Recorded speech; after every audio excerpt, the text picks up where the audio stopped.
Chainpur news for nation में आपका स्वागत है। विश्व पर्यावरण दिवस पर जानिए सारंडा के बाघमारी भीमा के बारे में। प्रभात खबर में छपा एक लेख जो झारखंड के बाघों और शिकारियों की कहानी कहता है। एक बाघ के दर्शन के लिए तरस रहा है झारखंड, लेकिन दर्शन नसीब नहीं होता। साल में एक दो बार यह चर्चा हो ही जाती है कि अमुक जंगल में बाघ दिखा, या बाघ के पदचिह्न दिखे, या सीसीटीवी में बाघ दिखा। लेकिन 7-7.25 साल पहले झारखंड के हालात ऐसे नहीं थे। बाघों की अच्छी खासी संख्या थी। अंग्रेज अफसरों और शिकारियों के लिए झारखंड पसंदीदा जगह हुआ करता था। उसी दौरान बाघ, चीता और जंगली जानवरों को मारने के लिए कुछ युवकों को बढ़ावा दिया गया था। ऐसे युवकों को बाघमारी कहा जाता था। बाघ, चीता मारने पर इनाम मिलता था। इसी पैसे की लालच में झारखंड से बाघ साफ हो गए। उस समय के सरकारी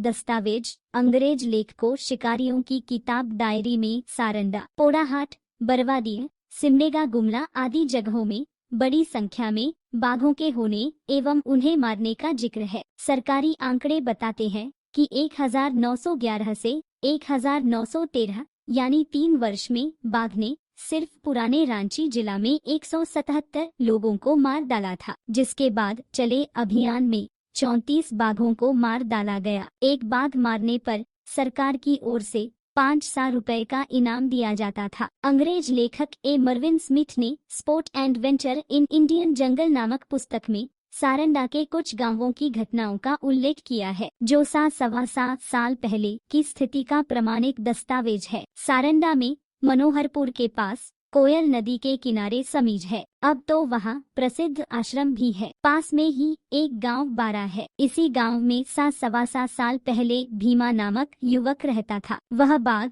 चीता, भालू मारने में माहिर हो गया था। आसपास के गांवों में भीमा जैसे और भी युवक थे जो बाघ, चीता मारा करते थे। भीमा को अंग्रेज अफसर, शिकारी पसंद करते थे। उस भीमा ने अफसरों को बाघ से जुड़ी अपनी कहानी बताई थी। उसी की जुबानी कहानी सुनिए। मेरा नाम भीमा है, बारा में रहता हूँ, जाति से तांती हूँ। पैंथर ने मुझे बाघमारी बनाया है। 3 साल पहले एक बाघ ने बारा में मुझ पर हमला कर मुझे घायल कर दिया था। मैंने कुल्हाड़ी से उस पर प्रहार किया, उसका एक कान कट गया था। गत वर्ष जब उसने माधो के बेटे को मार कर खा गया, तब मैंने गुस्से में उसे मार डाला। बदला लेने के लिए मैं बाघमारी बना हूँ। बाघ के हमले से मेरे चेहरे पर निशान बन गए थे, जिसे देखकर लड़कियां मुझ पर हंसती थी, इसलिए मैं बदला लेना चाहता था। कुछ साल पहले मैंने अपने गाँव की एक महिला के लिए कपड़े की सिलाई की थी। उसने पूरा पैसा नहीं दिया। पैसा मांगने पर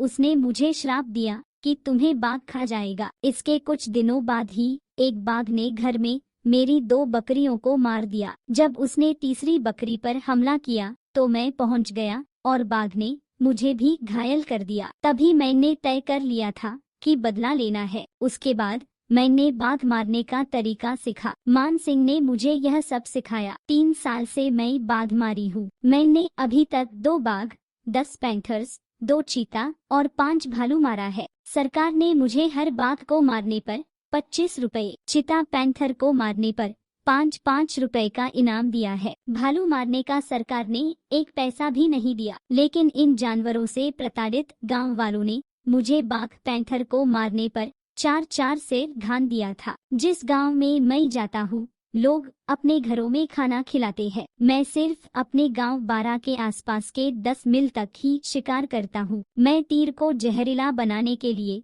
चाईबासा से डकरा खरीद कर लाता हूँ। 1 तोला का दाम 4 आना देना पड़ता है। डकोरा कोलकाता से आता है। जहरीला तीर लगने से जानवर कुछ ही घंटों में मर जाता है। बाघ जल्दी मरते हैं, लेकिन भालू नहीं। जो बाघ तीर लगने के बाद नहीं मरते, वे इतने कमजोर हो जाते हैं कि हमला नहीं कर सकते। मैं 2 नाग सांप भी रखता हूँ, जिसके जहर का उपयोग बाघ को मारने वाले तीर में करता हूँ। जब भी कभी हम बाघ, चीता को मारने के लिए नए गांव में जाते हैं, एक उजले मुर्गे की बलि देकर पूजा करते हैं। भीमा की कहानी बताती है कि सारंडा में बाघों और चीताओं की कमी नहीं थी, लेकिन उनका जमकर शिकार किया गया, मारा गया। दरअसल उन दिनों जंगल और घने थे। बाघों, चीतों के हमले में अनेक ग्रामीण मारे जाते थे। गाय बकरी को मांसाहारी जानवर खा जाते थे। ग्रामीण परेशान थे। उन्हीं की आड़ में शिकारियों ने अंग्रेज अफसरों और सरकार की सहमति से बाघों का सफाया करने के लिए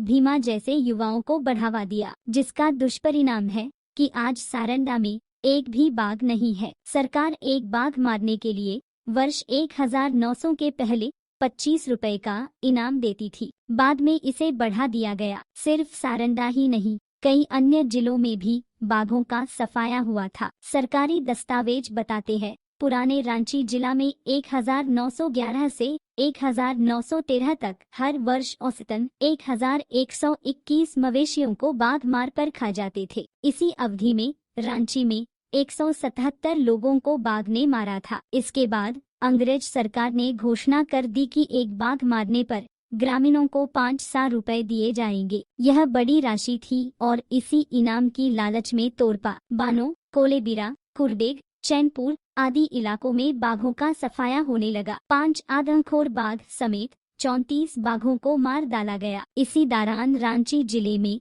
207 चिताओं को मार डाला गया। 7 साल पहले की गई गलती की सजा अब झारखंड भुगत रहा है। जिस एक बाघ को मारने के लिए सरकार 500 रुपए का इनाम देती थी, आज एक बाघ को खोजने बचाने के लिए करोड़ों रुपए खर्च कर रही है, फिर भी सफलता नहीं मिलती।